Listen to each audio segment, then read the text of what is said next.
Bienvenidos a La Otra Aventura, un espacio dedicado al mundo de los libros. George Bernard Shaw dijo que el cerebro de los necios transforma la filosofía en tontería, la ciencia en superstición y el arte en pedantería. El cerebro es quizá uno de los órganos más estudiados y al mismo tiempo uno de los más enigmáticos, pues su estudio no solo se reduce a conexiones nerviosas con el resto del cuerpo. Es en ese lugar donde se producen el pensamiento, los sentimientos, el arte. El funcionamiento de ciertas partes del cerebro, su integridad, los estímulos que recibe, la anulación de ciertas funciones o reacciones químicas determinan radicalmente la personalidad de un ser humano. Les recuerdo entonces que fue Adolfo Bioy Casares quien escribió que leer era la otra aventura y que la primera era, probablemente, la vida misma. Estamos pues en la otra aventura.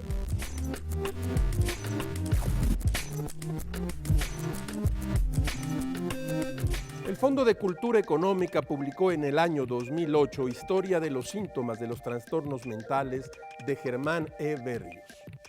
El autor, psiquiatra e historiador, combina ambas disciplinas para ofrecer un panorama muy completo de los trastornos mentales.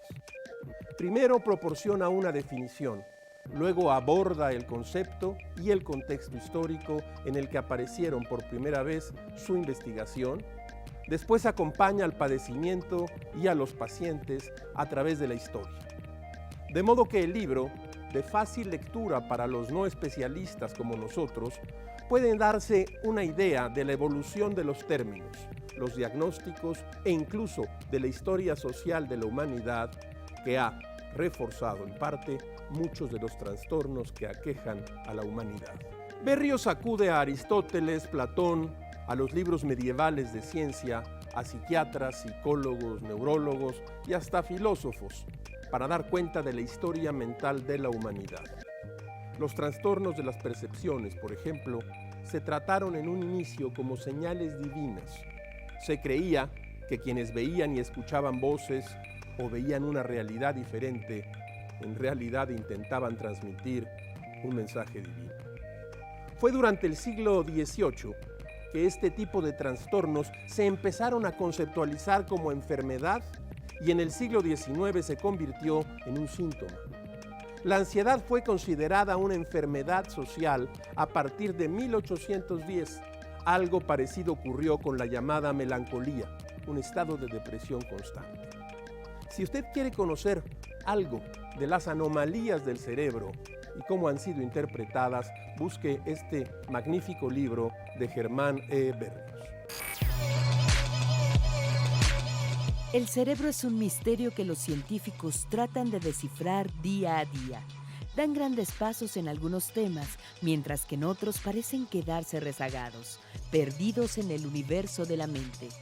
Con el transcurso del tiempo, los científicos han identificado síndromes que parecen de película e incluso están presentes en algunos villanos de libros, cómics y cine, pero que sí son reales para algunas personas.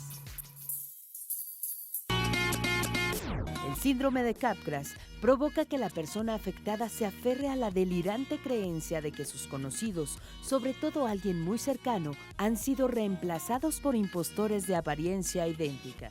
Esto puede ocurrir con personas que padecen esquizofrenia, pero también en personas con demencia o alguna lesión cerebral.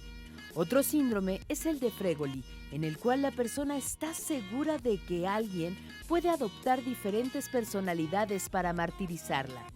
El nombre está basado en el actor italiano Leopold Fregoli, famoso por su habilidad para cambiar de apariencia rápidamente durante sus actuaciones. Pero también existen casos que han ayudado a la ciencia debido a accidentes u operaciones fallidas. En 1848, a Phineas Gage, una barra de metal le atravesó el cerebro en un accidente de trabajo. A pesar de la gravedad del accidente, Phineas no solo sobrevivió, sino que fue capaz de levantarse, hablar y caminar hasta el vehículo donde lo llevarían al doctor. Cuando lograron sustraer la barra de poco más de 1 metro de largo y 3 centímetros de ancho, Phineas estuvo varios días con fiebre y delirios hasta que se recuperó, pero su conducta cambió notablemente. De ser un tipo querido y respetado por el pueblo, se volvió caprichoso e irritable. Luego se descubriría que su cambio de personalidad se debió a una lesión en el lóbulo frontal del cerebro que controla parte de las emociones y la interacción social. Otro caso derivado de un accidente es el de Henry Molaison, cuyo cerebro fue severamente dañado en una operación para aliviar los terribles ataques epilépticos que sufría desde niño. Efectivamente, los ataques cesaron, pero afectó severamente su memoria, pues no era capaz de recordar lo que había hecho o dicho apenas segundos antes, aunque sí podía aprender nuevas habilidades motoras, aunque luego no recordara cómo las había adquirido. Algunos libros importantes del cerebro que pueden conseguirse en librerías. La conciencia viviente de José Luis Díaz, un libro publicado por el Fondo de Cultura Económica. José Luis Díaz es un médico psiquiatra mexicano que se ha interesado desde hace muchos años por el problema de la conciencia y del dilema mente-cuerpo. Durante su vida ha sido investigador en diversas ramas, abarcando desde la neuroquímica y psicofarmacología hasta la ciencia cognitiva y la epistemología. A través de sus 16 capítulos, José Luis Díaz explora diversos temas alrededor de este fenómeno de la vida mental que van desde el dolor, las emociones, la meditación o los estudios sobre conciencia animal, hasta los modelos que se proponen hoy en día en ciencia cognitiva para intentar explicar la experiencia consciente. A través de estas páginas, José Luis Díaz nos presenta un amplio panorama del estudio de aquello que perteneció antes solamente a los filósofos, pero que a raíz de los descubrimientos de que la mente emerge de la actividad del cerebro, ya comparten con los neurobiólogos y los científicos cognitivos. La conciencia. De José Luis Díaz, La conciencia viviente. El error de Descartes, de Antonio Damasio. Continuando con el tema de la conciencia, un libro fundamental es este, El error de Descartes, publicado por la editorial Dracontos. Este neurólogo e investigador, uno de los más reconocidos en el campo de la neurofisiología, nos expone en este libro por qué piensa que Descartes se equivocaba al afirmar que cogito ergo sum, es decir, pienso y por tanto soy.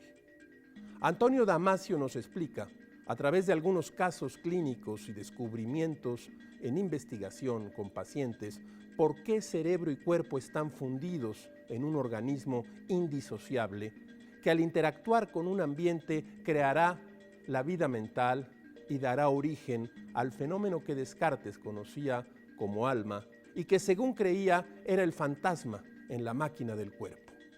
Este libro nos llevará a conocer algunos principios básicos de la organización y función cerebral relevantes para integrar la emoción, la memoria, la razón, el lenguaje o la enfermedad mental. El cerebro soñador de J. Allan Hobson. El hombre se ha fascinado e intrigado desde sus orígenes por el mundo de los sueños. No es una sorpresa, dado que un hombre de 70 años pasará aproximadamente 50,000 horas soñando. Llamándoles desde entonces profecías hasta deseos reprimidos, diversos pensadores de todas las épocas han dedicado un espacio al mundo onírico. En este libro, J. Allan Hobson, uno de los investigadores actuales más reconocidos en el campo de la neuroquímica y neurofisiología del sueño, hace un recuento histórico del estudio de los sueños desde el siglo XIX hasta nuestros días, desde los inicios de la psicobiología hasta las aportaciones del psicoanálisis y de regreso a la ciencia actual del sueño. Hobson nos explica las teorías más actuales del dormir y el soñado. Hervé de Saint-Denis, Wilhelm Wundt, von Helmholtz, Esquirol, Freud y Jung. Todos ellos, estudiosos de los sueños, son algunos de los personajes que Allan Hobson reúne en este libro. Más adelante, nos deleita con un análisis de forma de los sueños en El hombre máquina, alguien que registró sus sueños durante más de 50 años. ¿Qué son los sueños? ¿De qué tipo de actividad cerebral emergen? ¿Cuál es su diferencia con nuestra forma de pensar en la vigilia? ¿Cómo se han estudiado y qué futuro espera a la ciencia de los sueños? Estas son algunas de las preguntas que este investigador y divulgador intenta responder con una amplia perspectiva en este libro editado por el Fondo de Cultura Económica. Proust y la neurociencia de Jonah Lehrer, otro investigador e importante autor de divulgación, colaborador del Washington Post y el Boston Globe. Este autor considera que el arte se adelantó siempre a la ciencia en el empeño por conocer el cerebro. En este libro, escoge a 8 artistas y expone por qué, a través de su obra, descubrieron verdades esenciales sobre la mente que aún la ciencia se esfuerza por explicar. Marcel Proust y el método de la memoria, Gertrude Stein y la estructura del lenguaje, Igor Stravinsky y la fuente de la música, Paul Cézanne y el proceso de la visión. En Proust y la neurociencia, editado por Paidós Transiciones, Jonathan Lehrer nos tiende un puente entre el arte y la ciencia, dos corrientes distintas de conocimiento cuya confluencia están en el maravilloso órgano que es el cerebro. La mente del escritor de Bruno Estañol. Estos ensayos sobre la creatividad científica y artística del neurólogo y escritor mexicano Bruno Estañol, publicado por Cal y Arena, ensayan algunas de las respuestas al hecho creativo. Aquello que llamamos creatividad no es sino un intento de entender lo que llamamos universo. Breve diccionario clínico del alma de Jesús Ramírez Bermúdez.